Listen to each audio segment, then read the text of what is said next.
Senate panel, federal government discuss tax reform bills. Chief of Air Staff sends probe team to address Zamfara accidental bombing. Petrol price hit 950 naira per litre at depots. And on the foreign scene, South Korea's court kicks off President Yoon's impeachment trial. Welcome to News Updates on Trust Television. I am Lilian Ogazi. And now to the news. Attorney General of the Federation and Minister of Justice Lateef Fagbemi, SAN, on Monday led a federal government delegation to the National Assembly complex to meet with the Senate Ad Hoc Committee on Tax Reform Bills.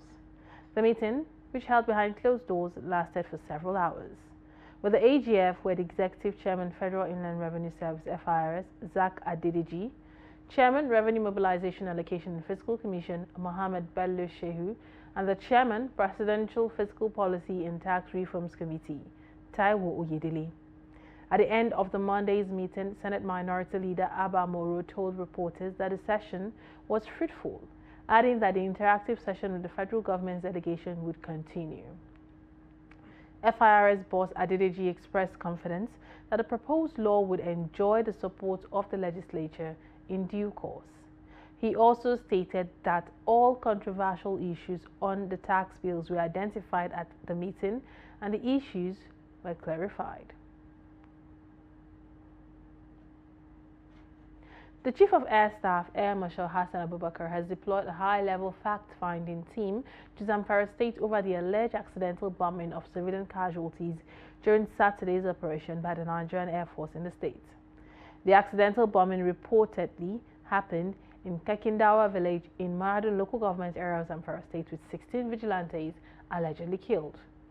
Zamfara State government and the All Progressive Congress in the state also confirmed the accidental bombing and commiserated with the families of the victims. In the statement on Monday, NAF said the fact-finding team is led by Air Vice Marshal Edward K. Gabwet, Director of Coordination and Cooperation in the Civil Military Relations Branch of NAF headquarters. The team is tasked with conducting a thorough investigation into the incident. The Federal Capital Territory on Tuesday designated 17 areas in the nation's capital as criminal black spots.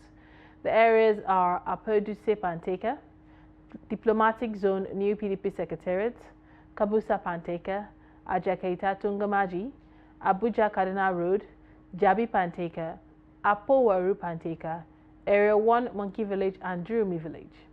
Others are Gwaripa and Gwan TV, Pape, Mashafa and Shinshipe villages, Durumi 3, Burukutu Garden, Mabushi, Gishiri Village, Kubwa by Pipeline and Nepa Road, and Maitama under the Transcorp Bridge. The command spokesperson, Josephine Ade, in a statement on Tuesday, said the police identified the black spot during a series of strategic raids.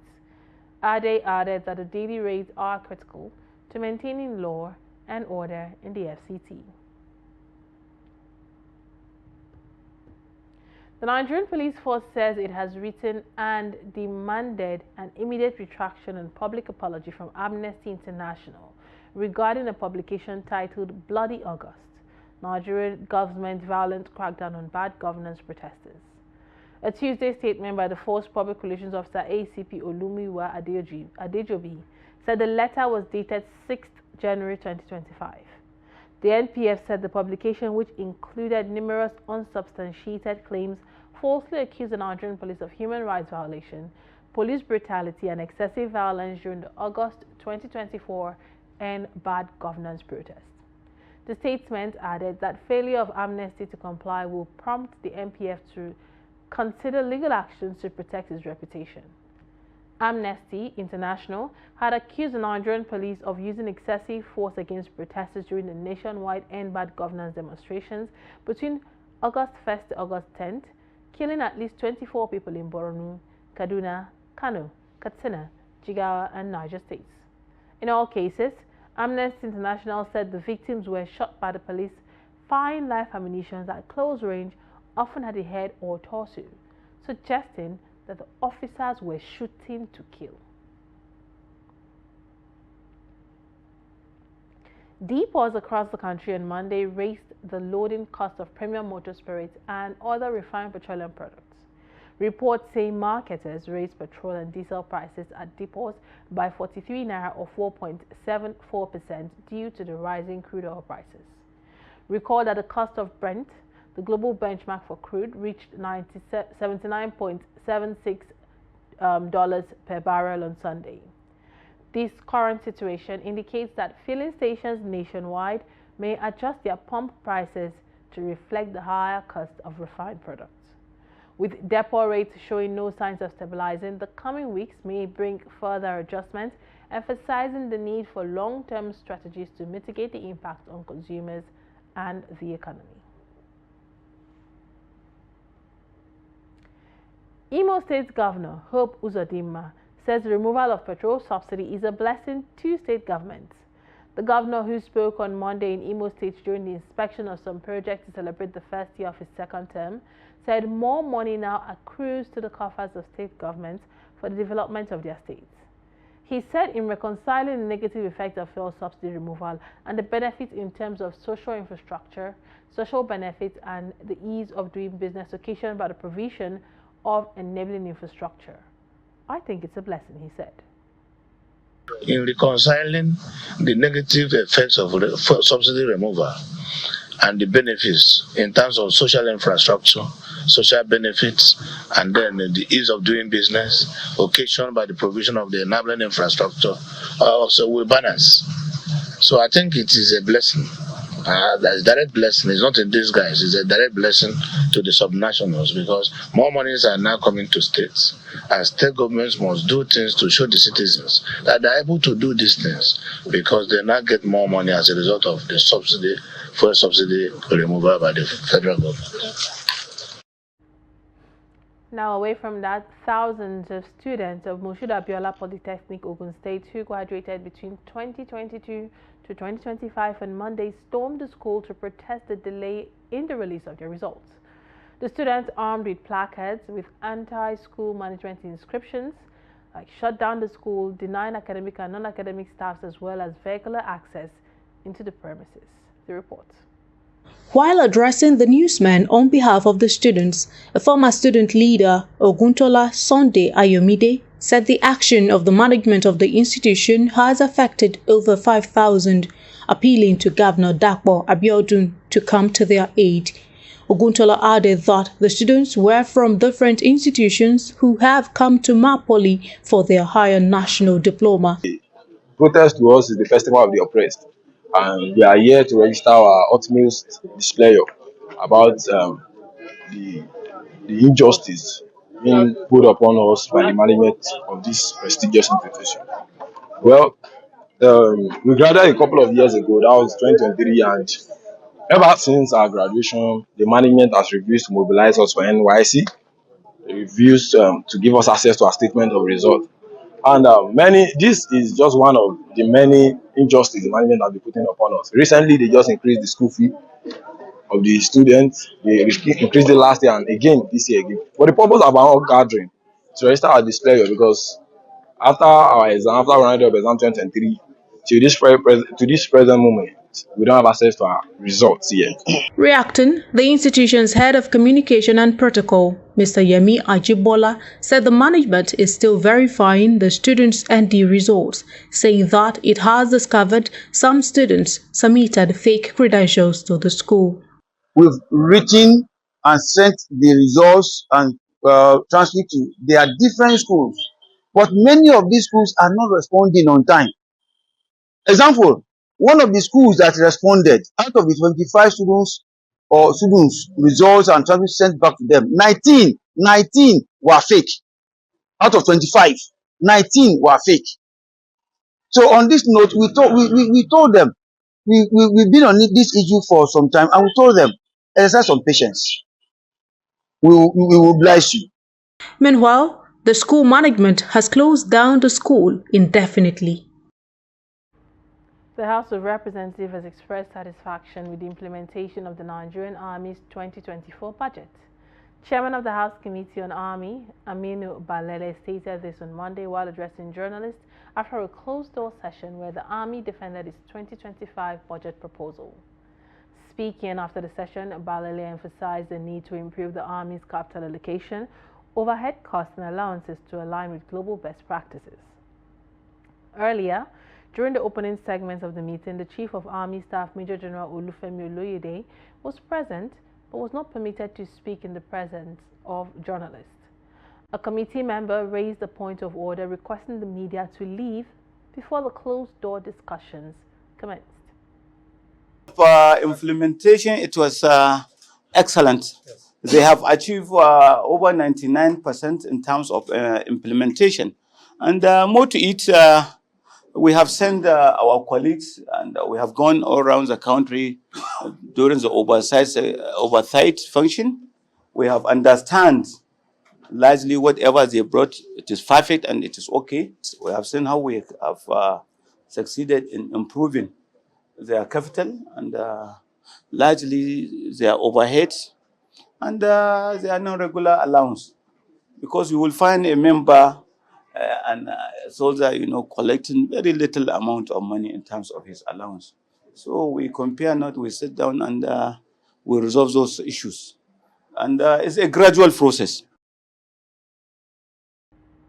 Now moving on to other stories.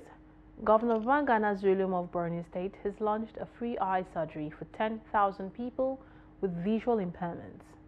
The initiative, which kicked off at the State Eye Hospital in Maiduguri, is a collaborative effort with Senator Ali Ndume, representing Borno South. According to the governor, the program will be extended to local governments of Mongono and Biu, where new eye hospitals will be commissioned soon. The patients were supported each with 50,000 naira for post-operative care, and he expressed gratitude to Senator Ndume and other stakeholders for their contributions, which align with his health agenda for the state. And then because of what I have seen, I've now told them that we should not stop at the 1,000 only. We shall extend the numbers of people that will benefit from this scheme up to 10,000. Now they have screened 1,457.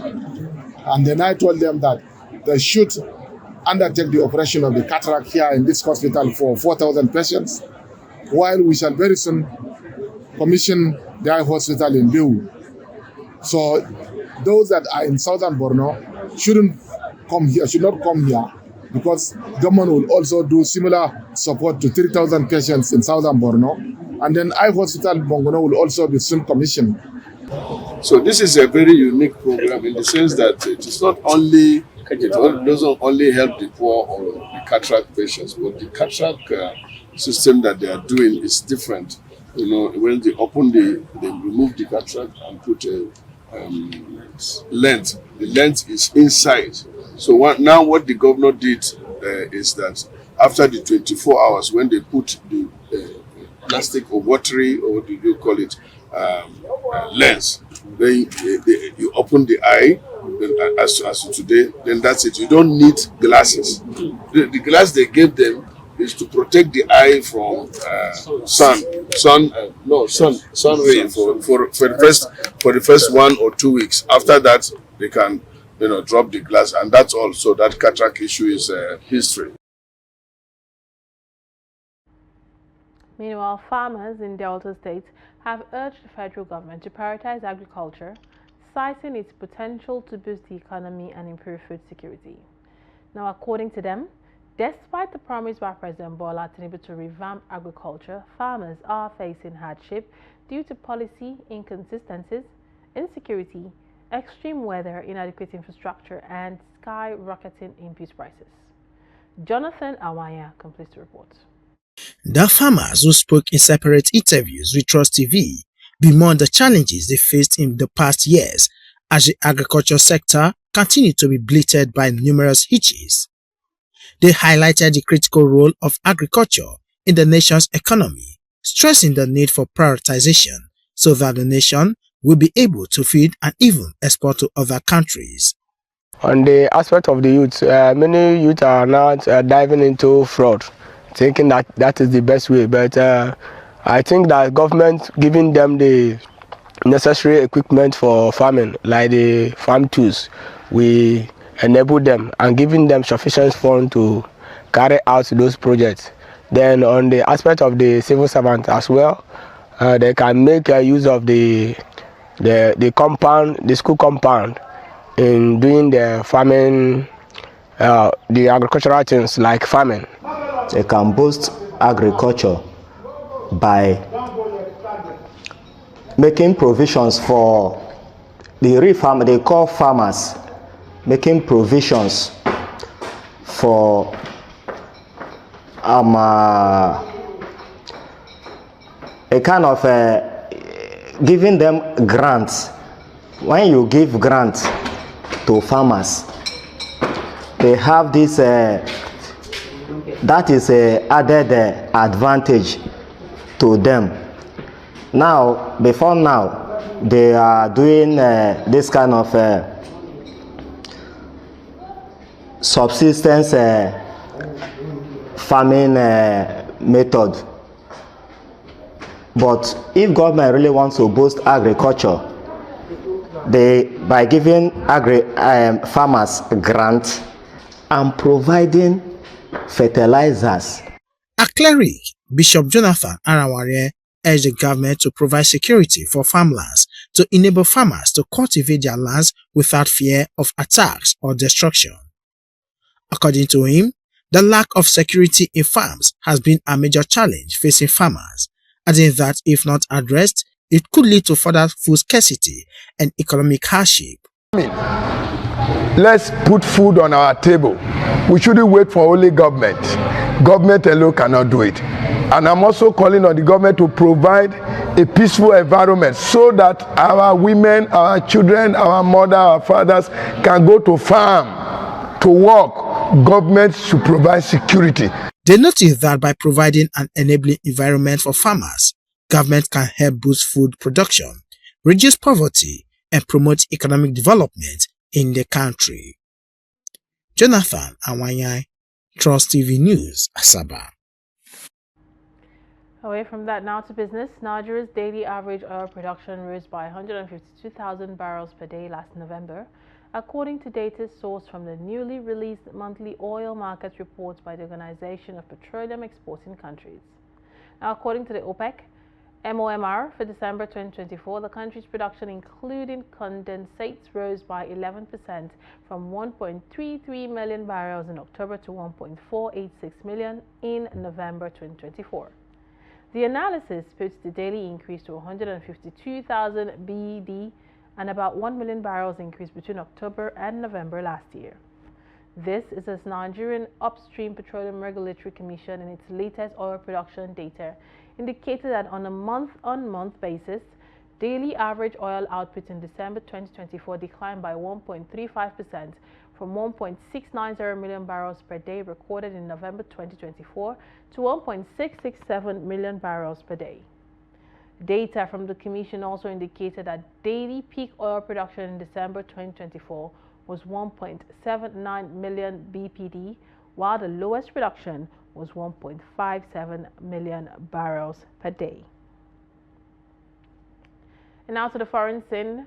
South Korea's Constitutional Court on Tuesday opened the impeachment trial of President Yoon Suk Yeol over his failed martial law bid, but quickly adjourned the first hearing after the suspended leader didn't show up. Yoon's December 3rd power grab plunged South Korea into its worst political crisis in decades after he directed soldiers to storm parliament in an unsuccessful attempt to stop lawmakers from voting down his suspension of civilian rule.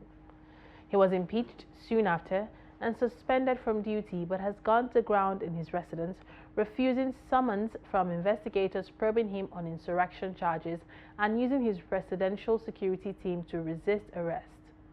Although his failure to attend, which his team has blamed on purported safety concerns, forced a procedural adjournment, the hearings will continue without Yoon, with the next set for Thursday. The court's 8 judges will decide mainly 2 issues: whether Yoon's martial law declaration was unconstitutional and whether it was legal, either of which could prove grounds to uphold his impeachment. Donald Trump's second presidential term promises a return to tariffs as he pressures partners and rivals to tackle everything from migration to drug trafficking while protecting U.S. industries in moves that could trigger new trade wars. Even before taking office, Trump raised the prospect of fresh levies on companies, countries, and groups of states as he sought to implement his agenda. He has vowed tariffs on Mexico, Canada, and China until they crack down on fentanyl and border crossing, and also threaten economic force against Ottawa after suggesting Canada should become the 51st U.S. state. Trump also warned of 100% tariffs on BRICS nation, a bloc including Brazil, Russia, India, China, and South Africa, if they create a rival to the US dollar. New trade wars could rock the global economy, worsen tensions with Beijing, and upend ties with allies. U.S. manufacturers, farmers, and small business owners await his first move, greeding for higher import costs on anything from batteries to wines, while bracing for retaliation. And in sports, a Serie B match between Brescia and Sampdoria on Sunday evening was marred by another ugly incident after Nigerian midfielder Ebenezer Akinsemiro was racially abused. Akinsemiro, who is on loan to Sampdoria from Inter Milan, became the target of racist chants and monkey noises from a section of Brescia supporters at the Stadio Mario Rigamonti. The tensions reached its peak at the 30-minute mark when Sampdoria took the lead goal by Coda. Reacting to the opening goal, the 21-year-old Nigerian celebrated, mimicking a monkey gesture towards the offending section of the crowd. This action led to his booking by the referee and further intensified the hostile atmosphere in the stadium. As the match progressed, the situation on the field became increasingly heated, with several rough challenges directed at Akinsemiro. Sampdoria's coach Leonardo Semplici made the decision to substitute the young player around the 40-minute mark to protect him from potential further incidents or disciplinary actions. Falconets forward Chiamaka Okuchukwu has linked up with National Women's Soccer League NWSL outfit San Diego Wave. The youngest moved to the Waves from former Nigerian champion Rivers Angel. The transfer fee was, however, not disclosed by both clubs. Okuchukwu signed a one-year contract through 2025. The 19-year-old will be added to the Waves 2025 roster pending a medical and receipt of her international transfer certificate and P1 visa. Okuchukwu caught the eye at the 2024 FIFA Under-20 Women's World Cup. She played in all of Falconet's 4 matches, scoring 2 goals and providing 1 assist. With that, we've come to the end of News Update here on Trust TV. Do not forget you can join our live stream on YouTube or follow us across all our social media platforms for news, programs, and documentaries. Thank you for watching. My name is Lilian Ogazi. Bye for now.